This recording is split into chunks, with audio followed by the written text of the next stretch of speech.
ஒர்க்கோட வாசிங்க. அல்லாமலும் எப்படி நம்முடைய நம்பிக்கையை அறிக்கை இடுகிறதுல அசைவில்லாம இருக்கணும். அசைவில்லாத நம்பிக்கை இருந்தா வாசிங்க இருக்க கிடவும். இப்போ அசைவில்லாத நம்பிக்கையா இருந்தால் வாக்கு பண்ணினவர் உண்மை உள்ளவராய் இருக்கிறான்னு சொன்னது வேதவசனம் முடியுதுன்னு சொன்னால் வாக்கு பண்ணினவர் அதை நிறைவேற்ற போதுமானவராக இருக்கிறார். கரங்களை வைத்து ஆமென் சொல்லுங்க. அல்லேலூயா.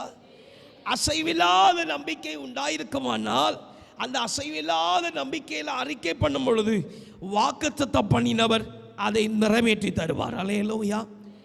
இப்போ யாரெல்லாம் நம்பிக்கையோடைய அறிக்கை பண்ணுகிற ஒரு ஜீவிதம் உண்டு சோதரம். அல்லேலூயா.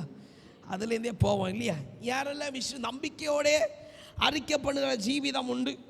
அப்படி ஜீவிதம் உண்டாயிருந்தால் நம்பிக்கை பண்ணும் பொழுது வாக்கு பண்ணின ஆண்டவர் நிறைவேற்றி தருகிறாரா? சற்று உங்களை என்ன செய்யுங்க, உங்களை நிதானித்து பார்த்துக்கொள்ளுங்க. அல்லேலூயா. இல்லை நம்பிக்கையோடே சொல்லுறோம் ஆண்டவர் எல்லாவற்றையும் செய்து முடிப்பார். ஆனால் 2 நாளாவது 3 நாளாவது ஒரு சுக்கு என்ன செய்யலை, நடந்தேறி முடியலை. அல்லேலூயா. அல்லேலூயா. உடனே சொல்லுவோம் பாஸ்டர் கர்த்தர் என்ன மறந்துட்டார் போல இருக்கு. அல்லேலூயா. அல்லேலூயா. நான் ஒருவேளை என்ன தப்பு பண்ணேன்னு எனக்கு தெரியல. அல்லேலூயா.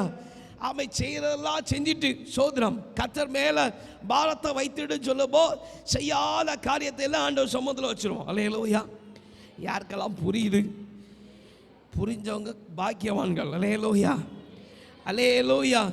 அசைவோடு இருக்கிற நம்பிக்கையோட கர்த்தரிடத்தில் போனா ஆமென் ஒரு காரியத்தையும் பெற்றுக்கொள்ள முடியாது. அசைவில்லாத நம்பிக்கை நம்மிடத்தில் உண்டாயிருக்குமான நம்பிக்கை குறித்து அறிக்கை பண்ணும் பொழுது வாக்கு பண்ணினவர் வாக்கு தத்தத்தை கொண்டு நமக்கு நிறைவேற்றி தருகிறவராக இருக்கிறார். அல்லேலூயா.